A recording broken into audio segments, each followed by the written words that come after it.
manfaat yang sangat besar bagi orang yang menjadikan surga sebagai targetnya, maka dunianya akan dia tunggangi untuk mengejar itu semuanya. Ingat teman-teman, kita dalam Islam ini tidak bisa memisahkan antara kegiatan kita semuanya dengan sosial.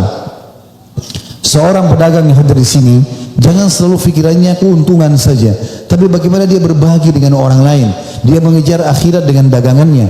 Seseorang yang punya jabatan pemerintahan, ya, mereka punya kedudukan, maka mereka bisa menunggangi itu untuk mendapatkan yang terbaik di akhirat sana.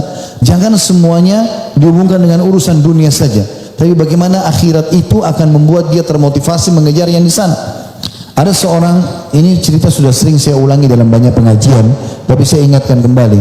Seorang pedagang di Saudi, dia dagang selimut, kemudian datanglah orang miskin masuk ke dalam tokonya, dan dia mengatakan, sini musim dingin, saya butuh selimut 4 buah dengan harga 100 real, dengan harga 100 real, maka saya butuh 4 selimut. Kebetulan di selimut, toko selimut itu yang paling murah selimut harganya 250 real. Maka dia datang kepada pegawai toko selimut tersebut mengatakan, saya punya 100 real, saya butuh 4 selimut buat saya, istri saya, sama 2 anak saya. Maka pegawai toko tersebut mengatakan, tidak ada harga begitu. Pemilik toko datang melihat, lalu dia mengatakan, sebentar, dia kasih isyarat kepada pegawainya, biar saya yang layani. Kemudian dia bilang sama bapak itu, kebetulan karena bapak ini kelihatan dari penampilannya orang susah, dia mengatakan, kenapa? Dia bilang, saya butuh selimut 4 buat saya, istri saya, 2 anak saya, ini musim dingin, saya punya 100 real, bisa nggak saya dapat selimut dengan 4 biji? Kata dia, bisa, pilih selimut mana saja yang anda mau di sini. Maka dipilihlah sama dia, entah harganya berapa, tapi yang paling murah 250 real. Dia ke kasir, dibeli, kemudian orang itu pergi. Lalu kemudian dia kumpulkan pegawainya, dia mengatakan, saya tahu kalian punya pertanyaan. Kata pegawainya, iya, kami ingin bertanya, bagaimana bisa anda menjual selimut 100 real dengan 4 buah, padahal di sini paling murah 250 real. Maka kata dia, tadi itu saudara kita muslim, dia butuh bantuan. Maka kita tidak selamanya harus pikirkan keuntungan, tapi kita harus berpikir bagaimana menyambut akhirat dengan sedekah-sedekah ini. Saya ingin berbuat baik dengan dia. Kata pegawainya, kalau memang anda niat sedekah, kenapa anda tidak memberikan saja gratis? Dia bilang berbeda. Dia datang bukan meminta. Kalau dia datang meminta, saya akan kasih. Dia datang untuk membeli. Dia punya kemuliaan jiwa. Maka saya terima uangnya walaupun tidak cukup, lalu saya berikan dia produk. Orang kalau berpikir akhirat, dia akan tunggangi perbuatannya untuk di sana. Abu Hanifah rahimahullah, seorang ulama dari 4 madhab, menjual sutra. Dia pernah beli sutra 10. Harga sutranya itu paling murah 100 dirham. Ada satu ibu datang mengatakan, wahai imam, imam ini kayak kita kiai, Abu Hanifah dipanggil imam. Saya sudah keliling pasar ini, belum ada satupun saya temukan yang bisa menjual kepada saya dengan 30 dirham sutra. Saya ingin beli. Kata Abu Hanifah, saya punya sutra nih, beli aja. Tinggal satu, ambil dengan 30 dirham. Kata dia, bagaimana anda bisa menjual kepada saya dengan harga begitu? Dia bilang, alhamdulillah saya kemarin beli 10, 9 sudah laku dan sudah untung. 1 ini sudah saya anggap sebagai keuntungan. Maka saya memberikan kepada anda sebagai seorang muslim yang membutuhkan masalah itu. Maka berbuat teman-teman sekalian untuk diri kita sendiri. Amal yang kita kerjakan buat diri kita. Kalau teman-teman tidak lakukan berbahaya. Saya tutup dengan kisah ini. Ada kejadian orang Saudi kaya raya. Saking kayanya dia meninggalkan harta, kalau dirupiahkan 600 miliar rupiah. Peninggalan dia nggak nikah, nggak punya istri, nggak punya anak. Jadi saking cintanya sama hartanya, nggak mau nikah, nggak mau apa-apa, dia cuma kerja saja. Meninggal subhanallah, dia punya beberapa building di dekat Masjid Haram, hotel-hotel besar.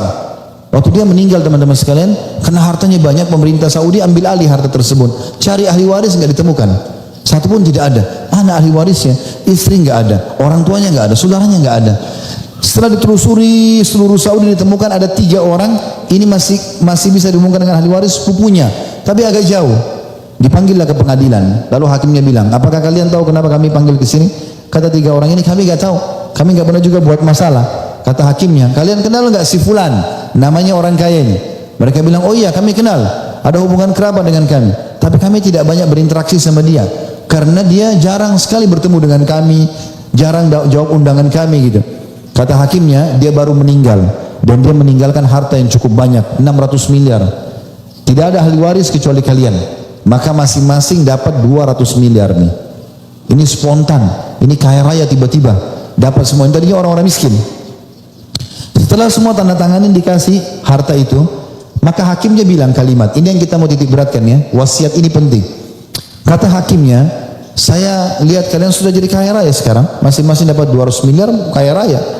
Baik, bagaimana kalau kalian semuanya masing-masing 3 orang ini bersedekah untuk mayit, pemilik harta, masing-masing keluarkan 1 miliar saja, ya 400.000 real keluarkan, kita bangunkan masjid buat si mayit sebagai sedekah. Apa jawaban teman-teman 3 orang ini? Yang pertama bilang, saya punya utang banyak, maka saya mau lunasi utang-utang saya. Walaupun utangnya banyak, nggak mungkin sebanyak itu ya, tapi dia nggak mau kasih, pelit. Padahal ini uangnya orang itu. Yang kedua bilang, saya udah lama hidup susah, sekarang saya mau perbaiki hidup saya, sudah saya nggak mau kasih. Terus yang ketiga bilang juga kalimat tidak kalah buruknya dengan itu ya, tapi ini ada pelajaran. Dia bilang, wahai hakim, saya juga sama dengan 2 sepupu saya, tidak mau kasih. Kenapa? Karena saya mau mengatakan sesuatu. Orang ini selama dia hidup, dia sendiri tidak pernah berikan manfaat buat dirinya sendiri. Dia selama hidup nggak pernah bangun masjid, nggak pernah sedekah, dia sendiri nggak pernah. Bagaimana kami bisa memberikan manfaat orang yang tidak pernah berikan manfaat buat dirinya sendiri? Lalu tiga-tiganya keluar tidak menginfakkan 1 real pun. Apa maksudnya teman-teman sekalian? Jangan tunggu nanti kita meninggal dunia lalu berharap ahli waris kita yang bersedekah atau berbuat amal soleh. Jangan. Kita yang melakukan. Karena kalau kita luasa sekarang mengamalkan. Bagi teman-teman Pak Wali dan teman-teman jajaran pemerintahan, kalau Allah SWT mudahkan, ada konsep-konsep ide tadi, Masya Allah, saya lihat idenya banyak sekali dan sangat bagus, dan itu sangat baik, itu bisa jadi amal jariah. Maksimalkan waktu selama menjabat untuk mendapatkan amal jariah, karena kita semua menuju ke akhirat. Mungkin dengan tanda tangan, mungkin dengan mengajukan sebuah program lalu disetujui. Mungkin kami masyarakat biasa, kalau ingin bangun masjid harus galang dana sekian banyak, tapi kalau program pemerintah tinggal tanda tangan di ACC maka bisa bangun. Teman-teman pedagang, bersedekahlah, jangan selalu pikir keuntungan saja. Semua orang-orang yang sedang diberikan amanah oleh Allah SWT melakukan kebaikan, kejar kebaikan di istri, di suami, di anak, di orang tua. Ada pintu-pintu surga. Berbuat baik dengan mereka adalah pahala. Bagi para suami, kata Nabi SAW, sedekah itu bahkan yang kau masukkan ke dalam mulut istrimu. Begitu juga orang tua dengan anak, anak dengan orang tua, dan seterusnya, teman dengan temannya. Jadikan target teman-teman semua yang di sekitar kita ini adalah penyebab kita menambah amal kita di akhirat. Jadi bukan selalu berpikir manfaat apa yang saya bisa ambil dari dia, sehingga kalau tidak ada manfaat maka tidak berteman lagi.